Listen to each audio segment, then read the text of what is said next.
ao podcast Saber e Sabor, uma produção original do Bacharelado em Gastronomia da ANF. Estamos aqui, eu, Amanda, e eu, Clarissa, para mais uma conversa muito saborosa. E hoje os nossos convidados, as nossas convidadas, são duas pessoas muito especiais, muito queridas para nós. A gente tem aqui conosco hoje a professora Cláudia Alberiti, que é graduada em Viticultura e Enologia, tem mestrado e doutorado em Biotecnologia, é administradora de empresas e empreendedora na área de sua formação e é professora na área de Gastronomia e Turismo, também professora aqui do nosso bacharelado em Gastronomia.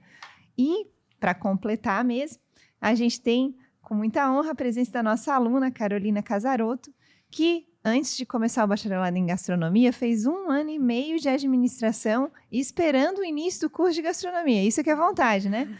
E agora, atualmente, ela trabalha na vinícola Domus Mea. Ela já trabalhou lá uma vez, voltou novamente depois de um período em outra empresa. E hoje ela trabalha como responsável pelo setor de A e B. Ela vai nos explicar também o que é o setor de A e B. E trabalhou em outras empresas também do setor de alimentação. Ela é natural do Alegrete e foi uma das melhores alunas da professora Cláudia na disciplina. O segredo revelado. E a disciplina que a professora Cláudia, entre outras, ministra no curso também é ligada ao tema de nossa fala de hoje, do nosso podcast de hoje, que é uma delícia, é o tema dos vinhos. E a gente já vai começar dizendo sejam muito bem-vindas. Obrigada. Muito obrigada, é um prazer estar aqui com vocês. Obrigada pelo convite. Imagina, o prazer é todo nosso. Muito obrigada por aceitarem o convite. Imagina. E a nossa primeira pergunta é para começar a contar essa história aí para os nossos ouvintes, que a gente já conhece um pouquinho, mas também quer conhecer mais.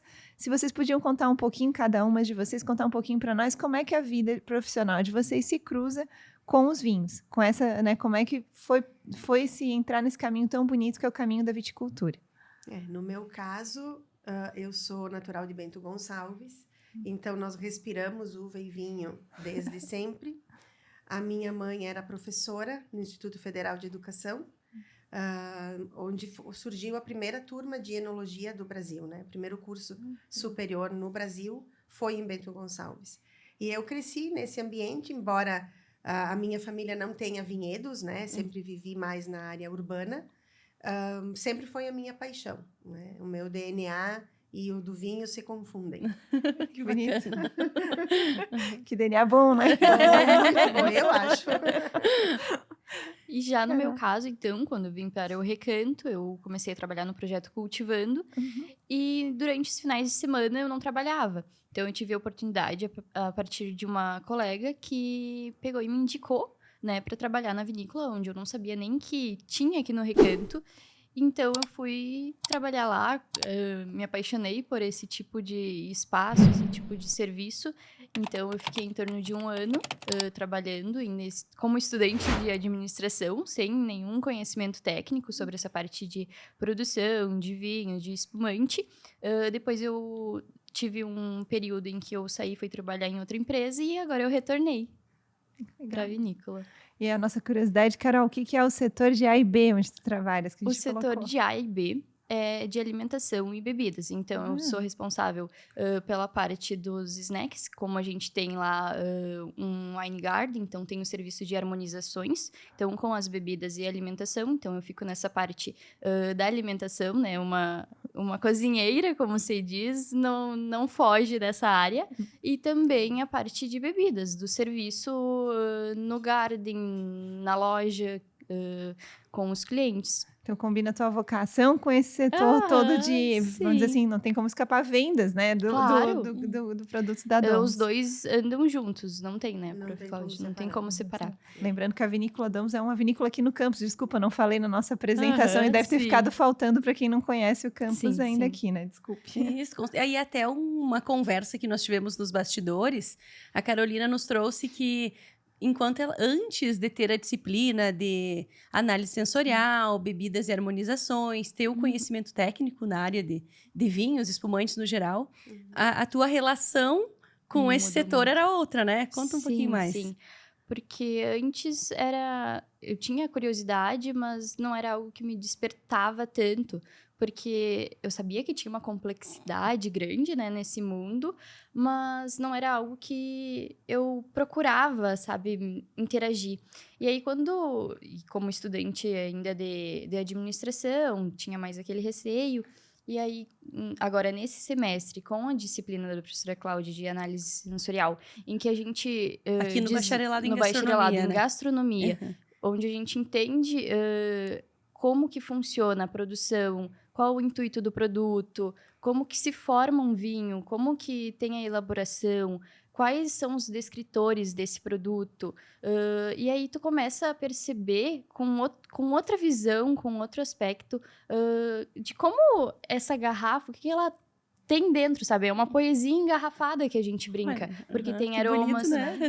tem um trabalho até chegar esse produto que é transmitido ao cliente, que é muito bonito. É um processo que envolve a natureza, é o terroir, né, Prof. Cláudia? É as pessoas, é o ser, o indivíduo e a natureza. Então, imagina a complexidade disso, como é belo ver um produto final engarrafado e qual é a proposta dele, o que vai transmitir ao cliente. Então, essa percepção eu consegui ter a partir da disciplina com a professora Cláudia e com o curso, no curso de gastronomia. Então, hoje em dia, o meu entendimento ainda é muito ralo, mas eu gosto muito, sabe? É muito bonito ver essa produção e poder participar disso. E aqui a gente tem a possibilidade de aprender com a teoria e com a prática, o que é muito importante pra gente, porque tu consegue ver como funciona estando ali dentro, na vida real. Na vida real. Legal. Imaginem a minha alegria, né? Com certeza. Eu acho que isso é o resultado, né, professora Cláudia, de um trabalho. Muito obrigada, Carol. A gente que agradece, esse tipo de desenvolvimento, né? E as nossas conversas em sala de aula é justamente nessa linha, que é trazer para os alunos a importância cultural do vinho, né? Aliado à alta gastronomia, né? São duas coisas são duas estradas que se permeiam o tempo todo. Uma não existe sem a outra. E trazer esse peso da história, da cultura, do saber fazer do homem dentro de cada garrafa de vinho é o mais importante. Com certeza. E, professora Cláudia, a gente entende que a harmonização de vinhos, espumantes, com a alimentação é uma peça-chave, né? Dentro da experiência de um cliente, de uma vivência que a gente tem sozinho ou na mesa, rodeado com outras pessoas. E como é que a gente pensa a harmonização? Tem algum princípio fundamental para isso? Seja em casa ou seja num restaurante? O princípio básico é que nunca uma bebida se sobreponha ao prato e vice-versa. Então, essa é a base, né? A partir disto é que a gente vai analisar as características do prato em si e com quais bebidas ele harmonizaria melhor. O pessoal costuma comentar muito a questão de vinho branco com carnes brancas, vinho tinto para carne vermelha, e não necessariamente não é assim. Depende muito de como você preparou aquele prato. Então, se tu tiveres, por exemplo, um frango, mas que foi elaborado, né, cozido, com um molho muito forte, com especiarias, com um teor de gordura mais elevado, ele pede um vinho tinto e não um branco. Entendi. Né? E, ao mesmo tempo, a gente tem, por exemplo, peixes como o bacalhau, que também harmonizam mais com tinto do que com branco. Então, parece uma coisa simples, mas, na verdade, não é. E a gente só descobre através da prova, né? Inclusive, a gente chama de wine pairing, ou o casamento entre bebida e comida. E é realmente um casamento, onde as duas partes precisam se juntar para somar. Legal. Essa é a ideia. E, professora, a gente tem também, trazendo aqui um conceito antigo de que a gente tinha que os antigos falavam, né, que tomar um copinho de vinho por dia era saúde garantida para, né, pelo menos o meu bisavô falava também, né, a colônia italiana, é tradição. Então, da onde que vem, vamos dizer assim, essa lenda que tem um fundo de verdade, como muitas têm, né, esse dito popular, não lenda, talvez, né? Não, com certeza. Inclusive, a gente tem estudos em Veranópolis, né, que é a cidade mais longeva do país, que legal. E justamente por causa que essas pessoas consomem vinhos todos os dias. Então, eu sempre falo, né? Carol tá aqui que não me deixa mentir. O último conteúdo. E isso, a questão de vinho e saúde e a questão da responsabilidade, especialmente em sala de aula, né? Quando nós estamos educando jovens, nessa responsabilização pelo consumo do álcool, né? Então, eu sempre costumo trazer que, no caso dos vinhos, ele tem um percentual alcoólico, mas isso é só uma das facetas, né? Como falamos agora há pouco, a questão cultural, que então permeia a história de cada povo, de cada país, como aquelas pessoas se portam, né, ao longo do tempo, é a poesia engarrafada que a Carol comentou antes. E em relação a vinho e saúde, existem inúmeros estudos no mundo inteiro que comprovam isso, que o uso regular e moderado às refeições trazem benefícios à saúde. Então, qual é a base que dá, digamos assim, uma sustentação para isso? São vinhos que são elaborados no mundo todo, com técnicas diferentes, com variedades diferentes, com uvas que cresceram em terras, né, distintas também. E os resultados são sempre os mesmos. Então, existe uma robustez nessa questão. E se fala muito sobre o vinho tinto para o coração. Sim. Isso está super estabelecido. Mais recentemente, os estudos mostram que o perfil dos polifenóis contidos nos vinhos brancos são benéficos para a questão pulmonar. E, no caso dos espumantes, para a proteção neuronal.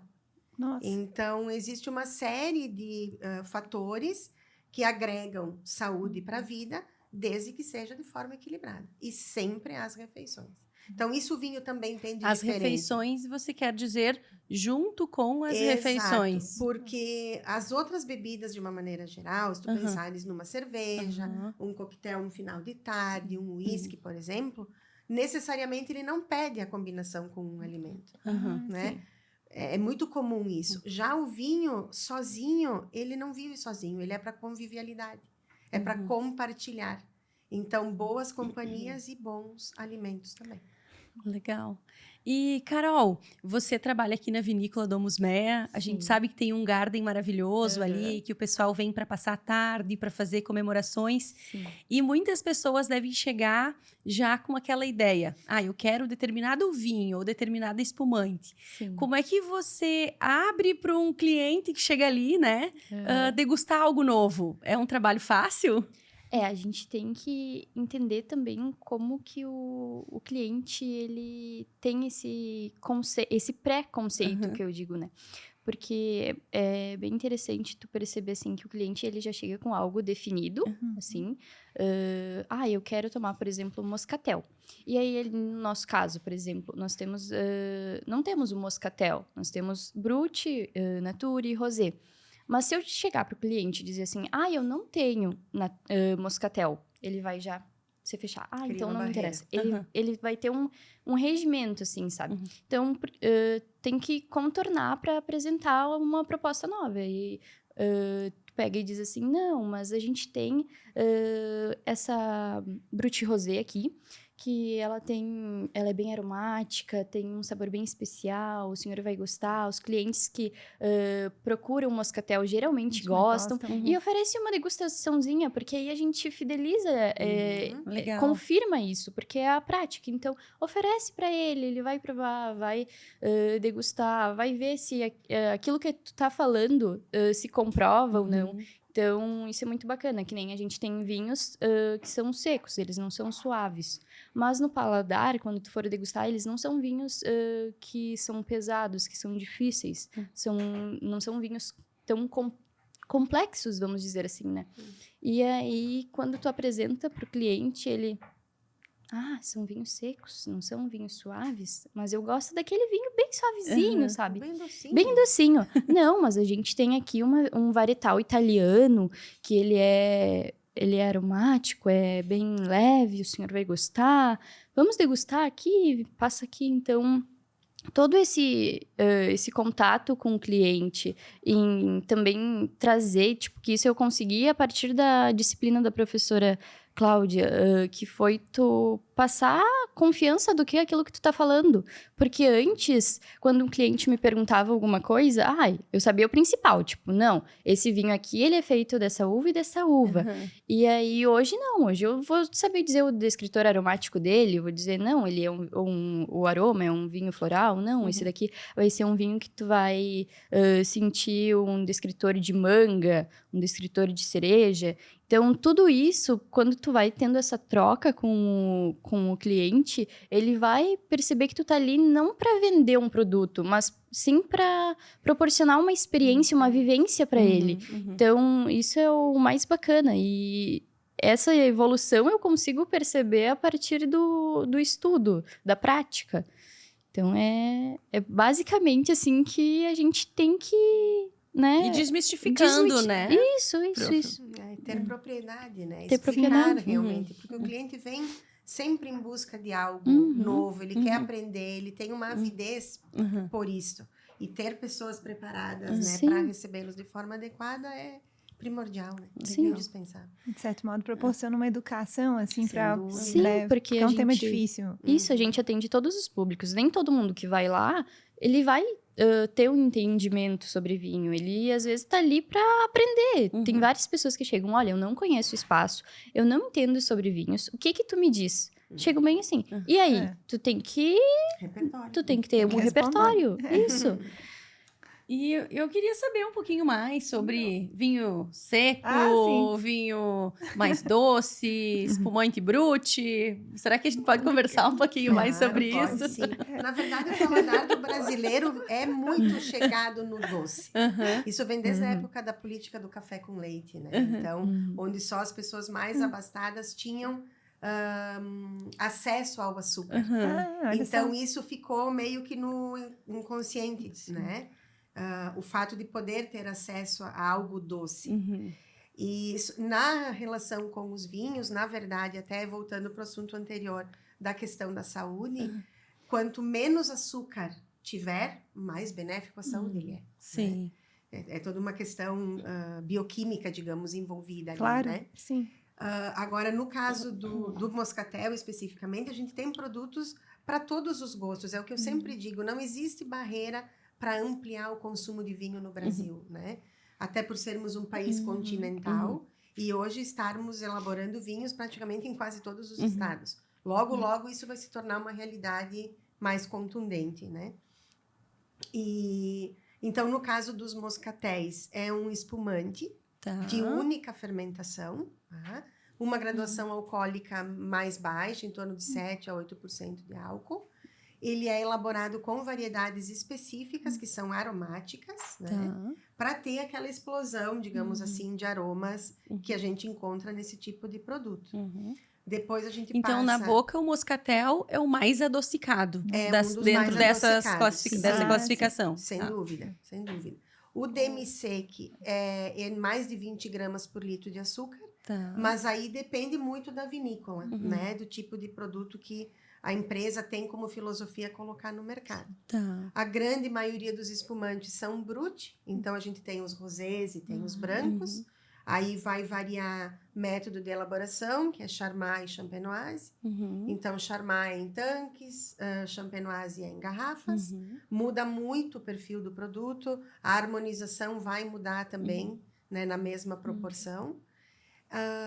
E o Nature, então, quando termina a segunda fermentação, vinhos espumantes são 2. Vinhos tranquilos, como o vinho tinto que nós temos aqui na frente, é uma fermentação só também. O Nature não é feita nenhuma correção de açúcar. Então, 0,5, 1, 2 gramas por litro de açúcar. É natural da fruta. Sim, açúcar natural da fruta. E, gente, vocês mencionaram antes uma expressão que é as terras de onde aquele vinho vem, né? Então, a gente tem também...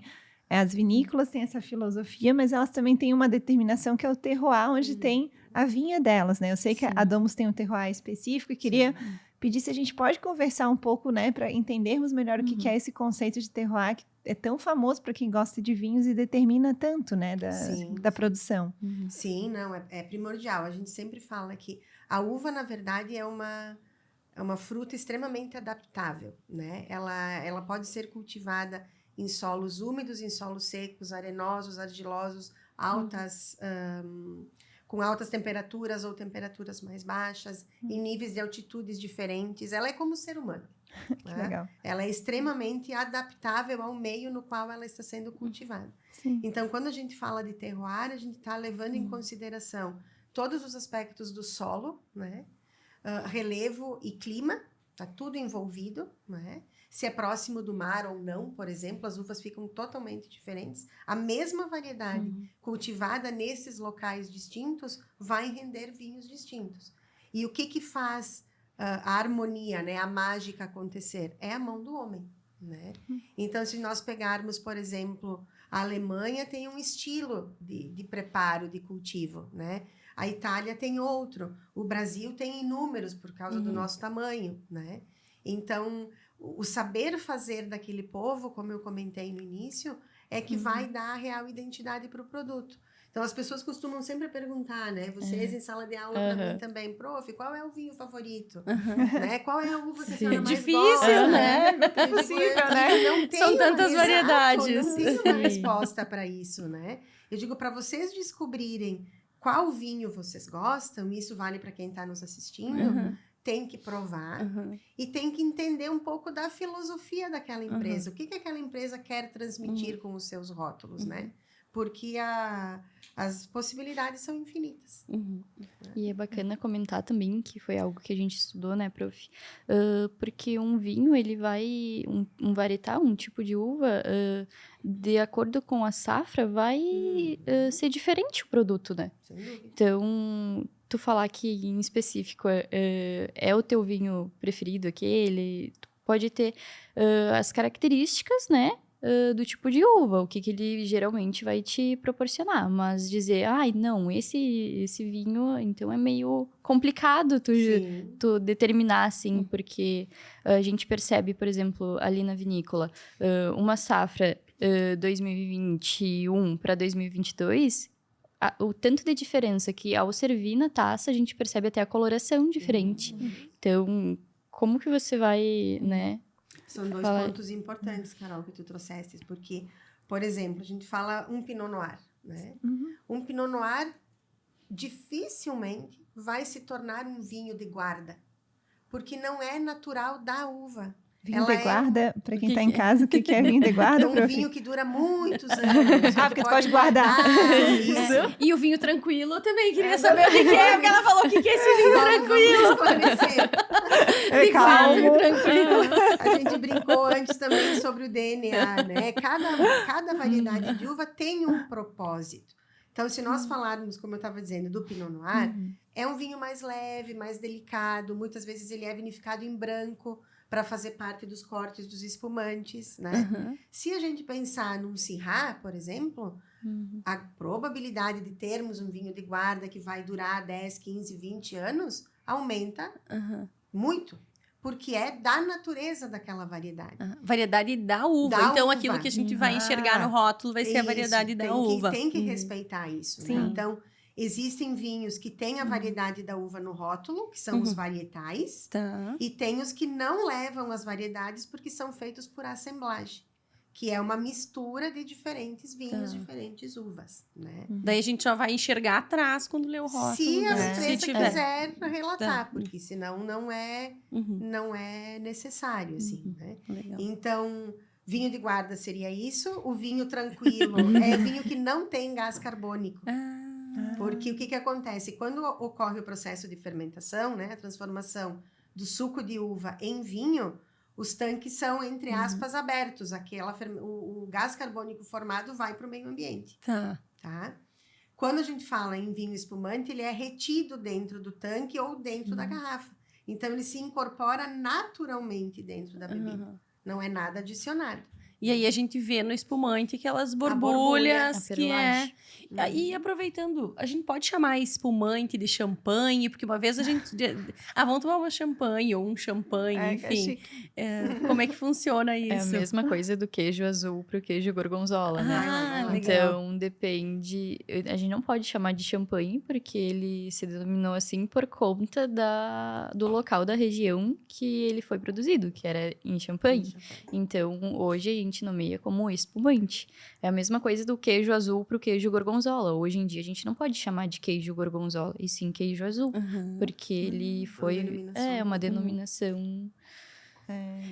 vamos dizer, da região da de onde ele região. veio. Aliás, eu queria uma pergunta, porque às vezes a pessoa que está nos escutando não conhece aqui a vinícola Domus Bé, e é legal dizer que ali vocês podem também conhecer a plantação, né? A vinha, né? Digamos assim, né? Sim, Que é uma característica ali especial. a vinícola, né? Domus Meia, primeiro explicando, significa casa minha, que foi um nome então dado pelo professor Antônio Meneghetti. E ali a produção toda é própria. Então, são 7 hectares de videiras. Então, a gente tem produções desde Malbec, Chardonnay, Sauvignon Blanc, Riesling. Então, toda a produção é própria, não vem as uvas de fora. E a gente tem o Wine Garden e loja. Então, as plantações são dispostas, então é a paisagem do nosso garden. Então, a pessoa pode caminhar entre as videiras e tomar seu espumante, seu vinho. Nós temos a cantina, que a gente chama, onde é a produção. Então, tudo ali é de acesso ao cliente. Ele pode conhecer todo o processo. Agora, em janeiro, em fevereiro, onde vai ocorrer já a colheita da uva, então a gente abre a vindima, que a gente Carol, que a gente é a fala. vindima? É Fala um pouco mais a sobre colheita isso. da uva para a produção. Então, a gente faz turmas e explica, faz todo esse processo de o cliente pegar e ir com sua família de manhã cedo, colher as uvas, conhecer as máquinas na cantina, como ocorre o processo de moagem, onde ficam armazenados, e depois fazer um happy hour ali, degustando o produto que ele conheceu como ocorre, né? O início do processo. Já é uma vivência única, né? Porque você tem o contato com o ambiente, com as parreiras, depois vai lá degustar o que foi produzido a partir daquela terra, daquela planta. Que legal. E o quão é interessante tu ver ali toda a produção, a plantação, o pessoal ali, porque hoje em dia é mais difícil, assim, vamos dizer, que algum produto seja 100%, né? E quando tu tem tão perto de ti para conhecer isso, porque tu vê 7 hectares e a quantidade de produção, 30 mil litros de fábricas, assim. Então, nada vem de fora. Isso é tão belo, tão genuíno. Às vezes a gente vai em fábricas grandes, né? E aí tu não consegue pegar todos os pontos num processo, por exemplo, da vindima, numa visita técnica, que foi no nosso caso. A gente teve essa parte de visita técnica, a gente foi lá e conheceu.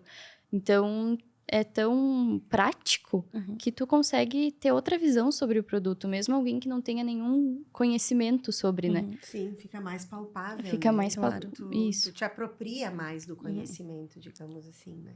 E aí mostra bem que essa pergunta anterior da Amanda, né? Então, ali tem a uva da onde é feito o espumante da Domus Bé. Por isso não se chama champanhe, porque não é da região de Champagne que fica na França. Legal. Né? Fica aqui no Recurso Maestro. Né? Denominação de origem é um conceito importante, né, professora? Então, existem vinhos, várias, né? E o que acontece é que são regras, digamos assim, típicas daquele lugar que foram estabelecidas. Até mesmo na França, nem todos os vinhos espumantes produzidos na França são champanhe, né? Eles chamam vinho de Mousseau também, né? Que nada mais é do que vinho espumante. Então, somente na micro-região de Champagne é que podem levar este nome. No Brasil, nós temos uma peculiaridade, que é a vinícola Peterlongo. Eles ganharam na justiça o direito de colocar nos seus rótulos a palavra champanhe, porque eles conseguiram comprovar que eles já elaboravam no Brasil antes da denominação de origem francesa ser estabelecida. Legal. Então, eles ainda conseguem utilizar. Então, se vocês encontrarem rótulos da Peterlongo, provavelmente vão ver a expressão champanhe escrita, né? No nosso caso, então, são vinhos espumantes. E, professora Cláudia, explica para nós por que você fala vinho espumante. Tem alguma diferença nessa nomenclatura? Na verdade, é uma tradução literal, por exemplo, de sparkling wine, que é vinho espumante para os americanos. Mas né? é espumante. Porque vinho... que só espumante fica estranho, tá? por exemplo, para os espanhóis, na língua espanhola, são espumosos. Famosos. Ou vino espumoso. Ah, né? sim, que daí na tradução... Então, na tradução fica literal. Tá. E é isso que a gente fala, né, em sala de aula, que existe um preconceito muito grande, né? Ou existia. Uhum. E hoje, eu falo de boca cheia, como a gente diz, que os espumantes brasileiros estão ganhando dos champanhes franceses, ó. Uhum. Então, é um crescimento muito grande, é o cartão de visitas do vinho brasileiro. São os espumantes, especialmente produzidos na Serra Gaúcha, porque é um microclima, é um terroir específico para as variedades para espumante. Né? Então, reconhecer a vocação de cada região também é muito importante. O Brasil passou muitos anos no início, ainda somos bebês, né, na enologia mundial, mas no início do processo existia uma vontade muito grande de elaborar vinhos tintos de alta gama, né, vinhos tintos de guarda. O Brasil tem capacidade para fazer isso, sem sombra de dúvida, não na Serra Gaúcha. Ou com muita dificuldade na Serra Gaúcha. Tem que ter muita técnica, muito envolvimento dos enólogos, da equipe, da agronomia no vinhedo, para conseguir ter uma uva tinta colhida na excelência. Porque normalmente chove em janeiro e fevereiro na Serra Gaúcha. Então é do clima, é da região, não adianta tu ir contra a natureza. Sim, claro. Né? Não funciona. Então, com o passar dos anos, o pessoal entendeu que a vocação da Serra Gaúcha é para brancos e espumantes. Legal. Olha só. E foi o grande boom da enologia brasileira. Então, hoje o vinho brasileiro, a gente não pode mais dizer que perde para vinho internacional, Não, como se de dizia maneira antigamente, né? De maneira alguma. Felizmente, estamos na prateleira de cima. Que bonito, gente. Aham. Vamos falar em prateleira, a gente tem aqui uma mesa cheia de taças, isso, e tem mais taças escondidas atrás dela também, isso não é à toa, né, Amanda? Que é a nossa ideia. A gente queria conversar um pouco também sobre a arte de degustar um vinho, né, que faz parte de uma refeição de experiência, como dizia a Amanda antes. Então, queria pedir para vocês se nos ajudavam a falar um pouco para quem está em casa de como é que se degusta um vinho, porque tem todo um esquema, né? Assim, é uma educação também que a gente, como usuário, deveria ter, né? Como bebedor, assim, não sei como falar. Apreciador. A palavra me faltou totalmente. E até a gente percebe, né? Nós temos um vinho tinto e temos uma espumante. Por qual que a gente começa? Boa, Ou boa. por, né, por como é que funciona o paladar da degustação. Isso foi até uma questão de prova, né, prof? Vamos Que ver era- se passou na prova. Que era a questão de se tinha uma ordem pra gente fazer uma degustação, tipo... Porque hoje em dia a gente encontra em locais degustações com vários rótulos. Então, como que tu vai... Qual é a ordem para um não anular o outro, né? Então, a gente vai ter que seguir sempre pelos mais tranquilos, mais leves, assim, menos complexos, para que eles não anulem. Então, tipo, se eu for beber, degustar um vinho que tem uma uva bem aromática e complexa, diante de uma espumante, ela vai com certeza interferir na minha percepção. Acho muito interessante quando a gente tem essa troca com o cliente. Eu estava em um evento particular, final de semana passado, e eu tinha o vinhos e as espumantes para a pessoa degustar. E ela optou naquele momento por degustar a espumante. E aí, ela ficou curiosa com um vinho branco. Só que era um vinho branco bem leve, suave, né? Menos complexo. E aí ela foi e depois degustou esse vinho e ela disse, anulou. Eu não deveria ter provado primeiro, degustado pena. espumante. Sim. Primeiro eu deveria ter degustado esse vinho. E eu disse sim, porque ele era um vinho muito mais simples, vamos dizer assim, diante ao espumante, que era uma Mais nature complexo. ainda, né? Então, aí a cliente se tocou e eu disse, nossa, isso mesmo. Foi uma questão até, uma aprendizagem. E legal Uhum. escutar isso da prática, porque a gente tem aquela ideia, né? Sim. Temos que começar pelo espumante, depois pelo Sim. vinho branco, depois pelo vinho tinto. E na realidade depende da complexidade das notas. Exatamente, Exato. da complexidade das notas. E, traçando um paralelo também com a questão da harmonização, O vinho espumante, na verdade, é um coringa, né? Tá. Se tu tiveres na dúvida na hora de montar uma sequência, por exemplo, pode servir espumante do início ao fim, que muito provavelmente tu vais mais acertar do que errar, né? Porque... Dica de ouro, hein? Pra quem Olha. tá escutando para essas festas de final Finais de de ano, ano. confraternização, com certeza. Se tá na dúvida, não arrisca, segue no espumante do início ao fim. Certo. Porque ele tem características de acidez, né? Tem características de corpo e estrutura, especialmente os champenoises, né? Que vão acompanhar desde uma entrada leve até um prato principal e, eventualmente, uma sobremesa. Aí ia perguntar mesmo, com a sobremesa também Porque, harmoniza. Sim, a gente pode... Duas regras básicas, digamos assim, né? Entre todo o universo possível. É harmonizar por semelhança ou por diferença. Então, se tu queres harmonizar uma sobremesa por semelhança, vai servir um moscatel, um licor, alguma coisa assim. Que os dois são doces. Os dois são doces. Ou então, tu vais optar por algo bem diferente. Para criar exatamente aquele punch na boca. O aquele impacto contraste. sensorial. Que O bacana. impacto sensorial. Vinho tinto com chocolate. Também se fala. Ótimo, que né? legal. Então, é uma brincadeira sempre que tem que fazer. O que funciona. E depende muito também do paladar da pessoa, né? Agora, esse comentário que a Carol trouxe realmente é importante. Por isso que eu comentei antes também. Saber um pouco mais sobre o vinho, sobre a vinícola... E entender o que aquele rótulo é, especialmente se é um vinho que tu nunca provou, né? Aliás, é bem arriscado. O importante é sempre tu conheceres, testa primeiro em casa, pra ti, enfim. Sim. Não, funcionou bem. Aí tu estende e serve pros teus convidados com mais segurança. E Cláudia e Carol também, até nós temos um vídeo dos nossos alunos ensinando a preparar uma tábua de frios para essas confraternizações de final de ano, Legal. com queijos, frutas e outros componentes. A espumante, então, caberia. Caberia? Caberia. Caberia. Até porque é refrescante, né? E nesse verão. Sim. Então, tá. Caberia bem. A gente fala bastante a charcutaria, no caso, nessas tábuas de frios, né? Sempre pedem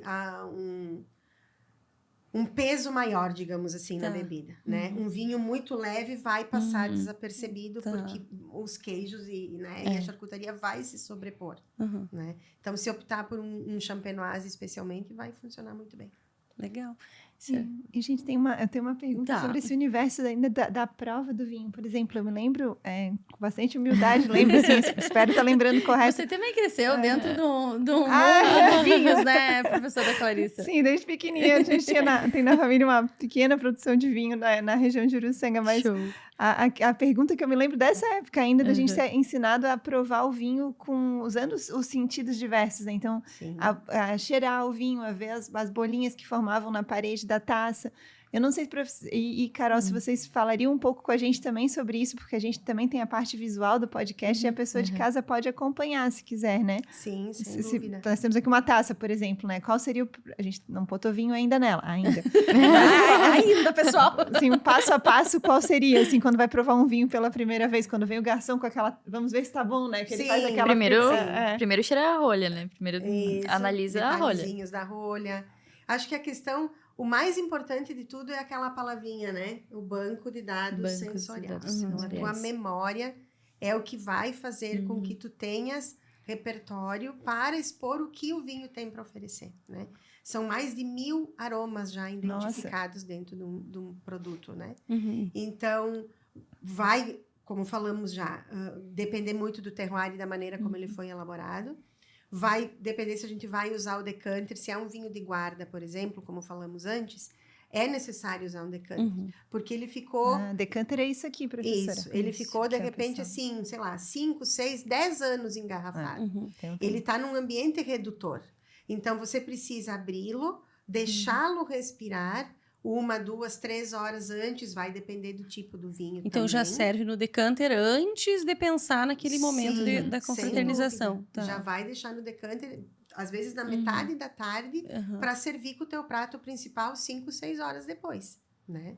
Vai depender muito disso. E aí, de acordo com a tua experiência, tu vais conseguir identificar mais ou menos produtos. Existem características naturais de pessoa para pessoa também, né? E...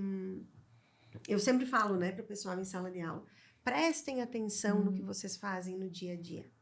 Quando tá cortando o pão, quando foi comer uma fruta, quando sentiu um perfume, tá caminhando entre Sim. as videiras, o que lembrem, gravem essas sensações, porque é isso que vai fazer com que vocês tenham mais repertório para banco de atender, dados. para trabalhar, para Que tudo. legal. Né? Legal. Exato. É extremamente importante, Prof. Então, Cláudia sempre fala isso. né? Aham. E eu passo a passo eu deixo para ti, então.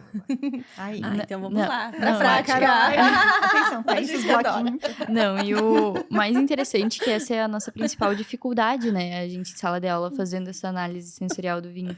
E aí a gente rodando a taça assim, mas é um aroma conhecido, mas eu não tô me recordando. Tu se reconhece?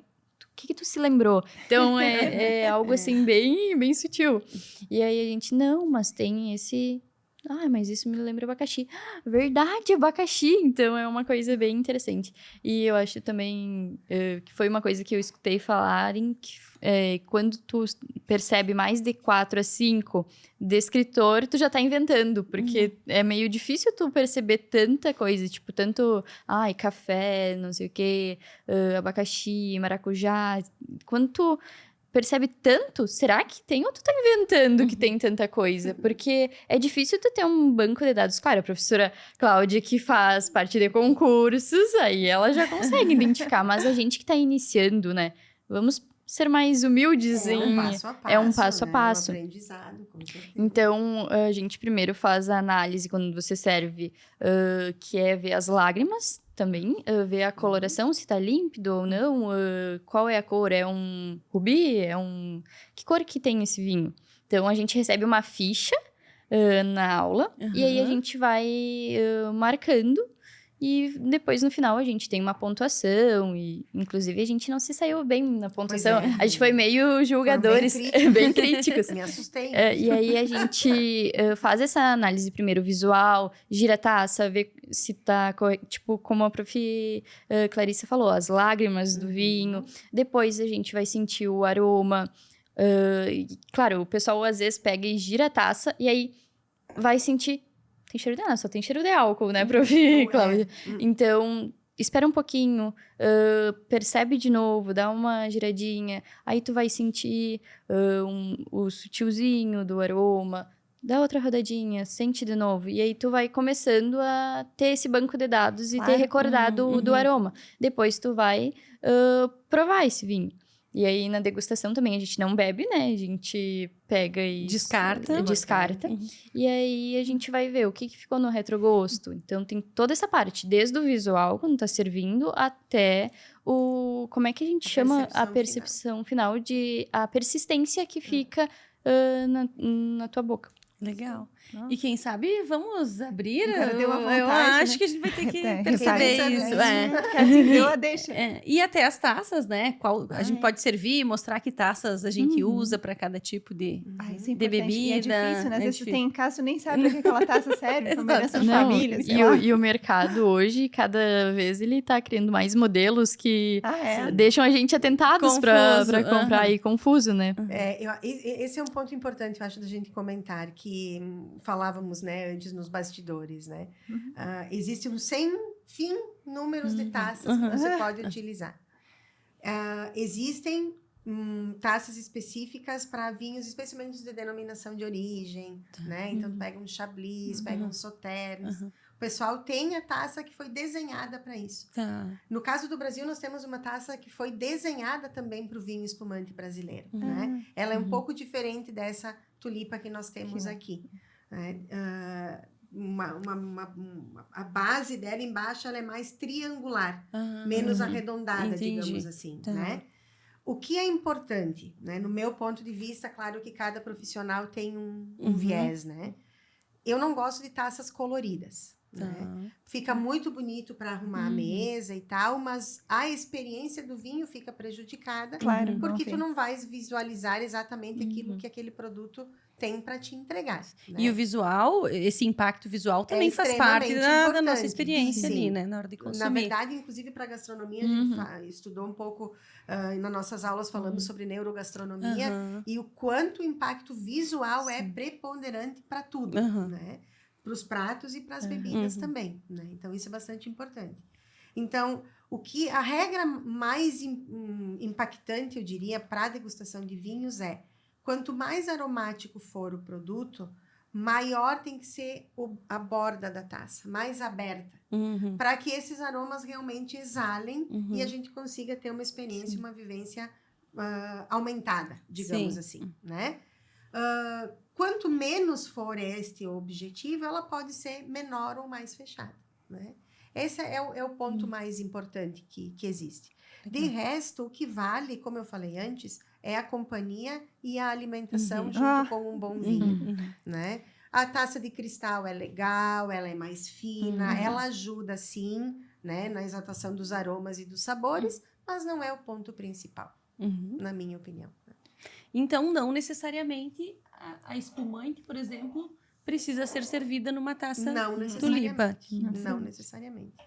Existe muito, hoje está se usando muito taças mais, com um bojo mais largo, inclusive mais do que essa e mais ou menos cortadinha aqui assim. Mais baixa, Mais inclusive. baixa, Bacana, essa eu não conheço ainda. E tem sido bastante uma moda que está pegando bastante, assim. Tem aquelas outras taças para vinhos que são mais quadradas também, né? Ela é mais quadrada, depois ela sobe. Então, também dá uma área maior para o líquido girar e, consequentemente, saltaria mais os aromas. Então, é uma diversão, na verdade. É um parquinho de diversões. Legal. E a gente agora está chegando às festas de fim de ano, então a gente vai, com certeza, ter muita gente preparando aí uma harmonização em casa. Sim, e, de repente, vale a pena, então, a gente mostrar um pouco dessa conversa nossa na prática aqui para quem ainda não faz, fazer essa apreciação no parque de diversão dos vinhos aí. Com certeza. Isso mesmo, Vamos isso lá. mesmo. Só que, gente, agora eu vou precisar saber quem é que vai vencer o desafio de abrir o vinho, né? Temos isso uma é abridora bacana. aqui. Eu acho que vai ser a professora Cláudia, que ela trouxe o abridor dela, né? A nossa enóloga, então. Meu saca-rolhas, né? Não vivo Legal, acho que é bacana esse momento para mostrar como é que abre o vinho também, né? Isso Porque é legal, né, gente? às vezes É. acidentes acontecem. Sim. Não, a Com câmera certeza. agora vai ter que acompanhar aqui. Nós Isso temos aí, uma não dá profissional jeito, no tudo estúdio, certo. por favor. A central. Temos aqui uma dica da nossa Mostra. produção. O que você está fazendo aí, O Cláudia? primeiro passo é tirar a cápsula. Tá. Então, aí tem uma questão histórica também. Tá. Na época que as cápsulas eram feitas com material de chumbo, o corte tinha que ser feito na parte de baixo, justamente para evitar que houvesse alguma contaminação na bebida, né? Hoje em dia, como elas são feitas de material sintético, não é necessário. Tá? Então, normalmente, o que a gente faz? A gente deixa a parte da cápsula, porque ela faz parte da estética da garrafa, Sim. digamos assim, né? Então, não precisa mais ter nenhum tipo de preocupação, digamos, em relação a isso, né? Os melhores saca-rolhas são os de 2 estágios, né? Porque daí facilita a abertura e tu faz menos força, né? Então, o importante é colocar bem no centro da rolha, o máximo que for possível, né? Aí tu utiliza o primeiro estágio. O primeiro estágio seria a primeira Pra soltar a dobrinha rolha. ali, né? Isso, Tá. assim, ó. Tu faz o primeiro, solta. Entendi. Tá? E aí depois tu utiliza o segundo. Que legal. Aí sempre vai depender do tamanho da rolha, né? Às vezes um pequeno ajuste. E, Cláudia, se quebra a rolha... Uau! Nem fez força, não fez força. Não. Devíamos ter ficado em silêncio para apreciar esse A momento. gente não... Mas testem em casa, em silêncio, escutem esse barulho. Aí, como a Carol explicou, a gente sente o Faz aroma uma na rolha, análise. que ele já serve para detectar se há alguma alteração. Algum defeito. E esse vinho, ele precisa ir para o decanter ou não necessariamente? No caso, esse, Carol, nos Uau. oriente. Olha as Este notas daqui, ele foi um aromáticas. vinho que foi lançado de que safra que é? agora. Ele é uma assemblagem, então, de Montepulciano com Tannat. Ele foi um vinho que ganhou premiação internacional, então, um dos nossos vinhos, eles concorrem às premiações de Bruxelas, do concurso. E, então, esse vinho, como ele é um vinho tinto, com um teor que a gente conseguiu chegar a 15% de álcool, que é uma é tipo uma edição limitada, porque isso É um vinho nobre. é um vinho nobre por Tem uma conta classificação. do amadurecimento da uva, que a gente conseguiu chegar até um ponto. E aí, esse vinho hoje, ele pode ir para o decanter. Uhum. Porque ele é um vinho que tem uma complexidade, vamos dizer assim, de aromas. Seria um vinho que pode ser de guarda. Só que para ser um vinho de guarda, a vinícola ela já tem que vender, né? Disponibilizar esse produto com o tempo de guarda. Então, hoje em dia, a gente não consegue vender ele como um produto de guarda pelo nosso espaço. Sim. Mas ele poderia ser... Ele pode ser adquirido e armazenado em isso. casa por um longo Legal, período. olha Que aí aí. forma aquelas adegas que tem gente que tem em casa, né? Aham. Aí, uma pergunta que isso, eu lembro, nunca vou esquecer. É em pé ou é deitado que se guarda vinho? Boa. Deitado. E a espumante? Também. Também? Também. Boa. Na verdade, Eu demorei pra aprender agora. Temos que fazer agora os nossos preparativos, o né? que acontece quando você armazena o vinho hoje tem até a jovem guarda, como eu digo, que quer guardar de pé, Aham. né? Tu podes guardar de pé, se for vinhos que tu vais consumir num curto período de tempo. Tá. Quando tu vais guardar, fazer a guarda do vinho, a rolha fica em contato com o líquido. Então, a câmara de ar praticamente não existe. Entendi. Então, claro, hoje existem técnicas de fazer o invase com nitrogênio, justamente para eliminar o máximo possível do oxigênio e manter o vinho no seu ápice maior tempo possível. Né? Então, eu sempre brinco com o pessoal, né? Especialmente com os jovens. Não tem adega, né? A questão financeira ainda está sendo formada e tal, mas quer guardar uns vinhos, comprar aos pouquinhos e começando a construir a tua adega, escolha um lugar mais tranquilo da casa, escuro, né, o mais escuro possível e longe das paredes externas, porque é onde há a maior troca de calor. Né? Legal, Então, boa eu sempre percepção brinco, isso. pode né? guardar embaixo da cama, tá tudo certo. Embaixo da cama. Fica a dica. Fica a dica. Ou seja, não tem grandes trabalhos, não, né? E aquelas místicas todas, e o vinho, sim, ele é um produto dos deuses, mas ele gosta de companhia. Então, é isso que vale, é o mais importante. E aproveitando, o vinho tinto a gente sabe que pode guardar por um longo período. E em relação ao vinho Dependendo da branco validade. Claro, isso, depende da Tá. validade. Mas em comparação com o vinho branco e a espumante, eles também podem ser guardados por um longo período? Podem. Não estraga a Não, espumante? Como não a gente... estraga. Eu sempre falo isso também em aula. Os aromas e os sabores vão evoluir com o tempo.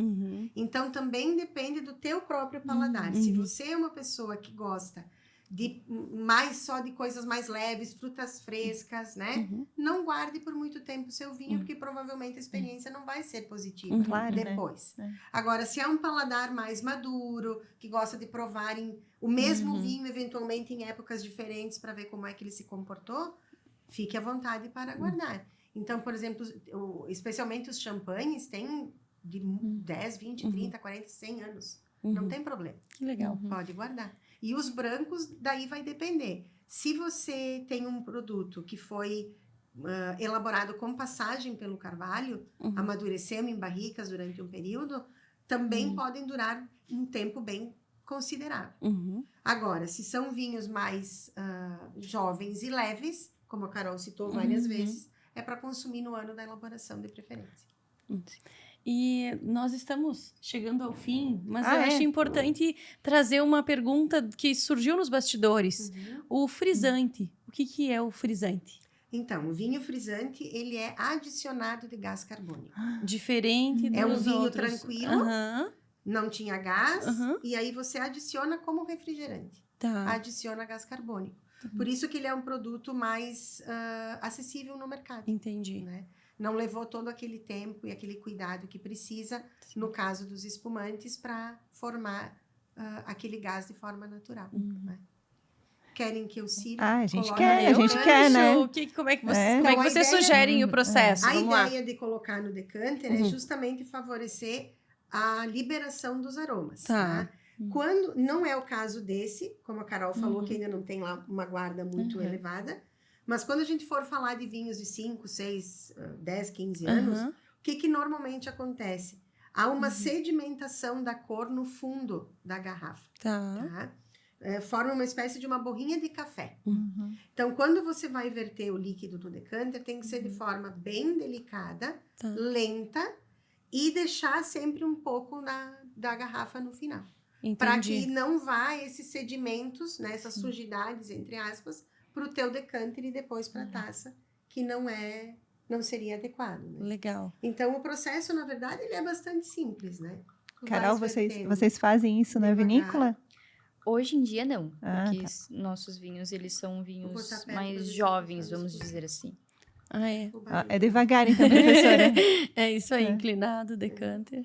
Então, Ó, que vai legal, ó. descendo. Professora, vai narrando aí pra gente Ah, é, aprender. aqui tá- E um ponto que a professora sempre fala é: as taças têm que estarem bem polidas, Ah, pra especialmente, espumante, sim. porque senão vai interferir. Então, Normalmente a gente gira um pouquinho também.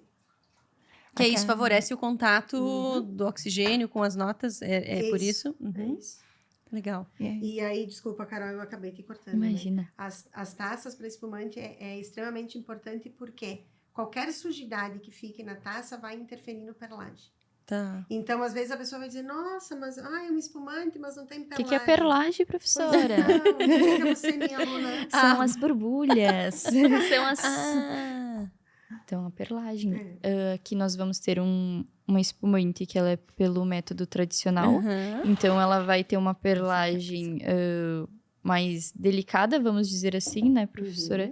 Do que o método Charmat, que a prof já comentou. Isso. Legal. E eu acho que podemos encerrar com um brinde. Eu Ah, acho que acho que- merecemos, né? Pra É um brinde. brindar. A gente tem uma taça que traz essa que é adequada pro vinho que temos aí? Pode ser, sim. Pode Vamos ser. servir o tinto? O tinto ou a espumante? O que vocês acham? Acho que a prof abre, a nossa enóloga abre a espumante Ah, pra então gente tá fazer um brinde. Tá bem. Já que, como é final de ano, né, o E pessoal... podemos brindar na taça que está super tranquilo também. E, inclusive, aproveitando enquanto você vai abrir, Paninho tem. temos um paninho. Será que a produção nos alcança? Um paninho, Augusto? Facilita aí um pouquinho, Ah. mas também não é... Então, ó, aí... Eu trouxe, Augusto. Eu acho que eu vou... Trouxe. Tá ali As nas espumantes portas normalmente caixas. têm essa linguetinha. ó, que Ah, é já justamente pronta pra girar. Para favorecer a retirada. Na né? branca, Augusto. E, professora, uma pergunta de antes. A inclinação do decanter Augusto. era uma coisa para Augusto, facilitar de colocar o vinho? Sim. Então, você inclina um pouquinho o decanter sem Isso, encostar na inclina mesa. um pouquinho a garrafa Inclina e um vai pouquinho a fazendo garrafa. aquele jogo lento, né? Ai, que Para legal. ele ir respirando cada vez mais. Ó, que bonito. Aí, uma outra dica de ordem prática, eu diria. Seja um só. Muito obrigada. Aqui. Muito E eu obrigada. quero fazer uma pergunta pra prof. Cláudia. Diga. Qual vai ser a interferência que o nosso... Porque o terror de quando você vai abrir o espumante, assim, Ah. desvendando, é que dê aquele... aquele barulhão, né? Por que isso Sim. acontece, prof? Então, não deveria acontecer. Pois é, mas Né? acontece muitas vezes. por causa do gás carbônico que está contido. Aqui dentro eu sempre falo, isso aqui na verdade é uma bomba. Porque chega a ter 6 atmosferas de pressão. Uhum. Então, jamais abra um espumante sem Mirar. tomar muito cuidado. Ah, Porque podem acontecer acidentes, tá? Então, é uma coisa que realmente tem que ter cuidado. Em relação à cápsula, eu particularmente tiro, porque eu acho temerário servir, porque isso aqui desce, escorrega. escorrega. Uhum, é tá? verdade. E como a gente tá com uma garrafa que tá gelada, que vai suar, Uhum. eu sempre opto pela segurança. Sim. Também. Aí também depende muito Uhum. de profissional para profissional, né? Tira o decanter ali da frente, O- Carol, para o pessoal enxergar bem. O estourar o espumante, Aham. no caso, é bem-vindo sempre que você quiser. Como Uhum. estamos falando desde o princípio, é desmistificar. Uhum. Nas comemorações, normalmente o pessoal abre, né, Gosta para desse. soltar. Aham. Dá para fazer um sabrage. Ah, Sabe legal. o que é sabrage? Eu já Colocar testei em com a- casa, deu certo, Deu mas certo. tem que ser bem estudado. Tem que Isso. ter experiência. Tem que se arriscar. Tem que se arriscar. Então tá tudo bem para comemorações. Tá, peraí, Agora, mas o pense que é o em fazer sabrage? um corte com a Aham. faca ou um facão aqui. Ah, bom. Com Mas facão. Mas não façam sozinho em casa. Não. Tem que saber como Aham. faz, porque é um Chega risco, a pegar né? errado. É, Já era. Já Tem era. que tomar bastante cuidado. Agora vocês imaginem, né? Respondendo a pergunta da Carol. todo o trabalho que os enólogos, os viticultores têm, os enólogos depois, os próprios sommeliers para estudar tudo sobre a cultura e explicar, tá tudo aqui dentro. O que é o diferencial do espumante? É o gás carbônico que está aprisionado aqui dentro. Então, o objetivo é abrir de forma suave e tranquila para que ele fique aqui dentro e vá para as nossas taças depois. Né? Essa é a ideia, né? Então, vamos lá. Então, como eu falei antes, sempre a pressão com o polegar, né? Para segurar a rolha. Em cima o polegar, né? Cima o Segurando polegar. enquanto você Então, vai abrindo. solta um pouquinho a gaiolinha. Dá pra tirar a gaiola ou não também? Depende. Eu gosto de manter. Aí, olha, ela já tá subindo. Uhum. Engarrafada também de pouco, parece. Sim. Pelo tamanho da rolha. Ah, Isso também dá pra gente perceber. Porque Sim. quanto mais tempo ela fica aqui, mais socadinha ela fica. ela não dentro. cresce de volta. Ela não cresce de volta, exatamente. Legal. Oscilação de temperatura e também o movimento que ela que fica. Então, já vamos pegar essas vamos fazer o taças. serviço. Então, normalmente a gente serve um pouquinho em cada taça. Qual é o objetivo? É gelar um pouco a taça para que o despreendimento do gás também aconteça de forma gradual.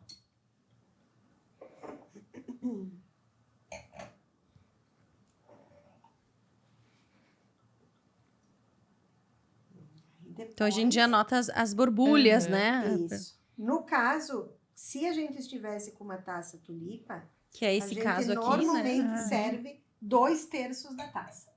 Já serve Tá, de e primeira. não- Tá. 2/3. Porque- Sem fazer esse em 2 vezes. De uma vez só, já serve Não, 2 em duas terços? vezes. Em 2 Em vezes. Porque vezes. senão também Senão desborbulha. vai causar uma efervescência semelhante à do refrigerante, porque o copo não vai estar gelado. A taça Cláudia, não vai tá e gelada. eu, por exemplo, particularmente gosto de tomar uma espumante bem geladinha e com gelo. Isso Sim. estraga a Não. perlagem ou a espumante? Não Mas- estraga. Inclusive, nós estamos indo pro verão, né? Aham. E é uma época no qual os coquetéis de frutas são muito bem-vindos. Essas tendências de Exatamente. bebidas. Então, a gente Legal. pode ter o clericot, por exemplo. O que é um clericot? É uma mistura de frutas com espumante. Aham, A sangria também, só que normalmente com vinho tinto. legal. Então, é colocado frutas, gelos, pode colocar um pouco de algum outro licor junto, como o caso do Aperol Spritz, né? Aham. Então, a brincadeira tá aí para ser apreciada. Legal. Prof. Oba, Amanda. aqui. Prof. Clarissa. Obrigada, Prof. Cláudia. Vejam as bolinhas ali. E a eu nossa acho borbulha. que podemos encerrar, né? Agradecendo esse momento especial antes do brinde, a presença da Carolina, da professora Cláudia, Obrigada. contando A gente que sobre esse agradece. universo do vinho espumante. Estamos chegando ao final de mais um ano, né, professora Clarissa? Virada de 2025 para 2026. E um enorme aprendizado ter vocês aqui conosco hoje, que aprendemos a como celebrar de verdade essa virada, né, professora Amanda? Com convivialidade. Com certeza. Então, muito obrigada. Então, pessoal, fiquem ligados nos próximos episódios e desejamos a vocês todos e a nós um feliz Ano ano novo! novo!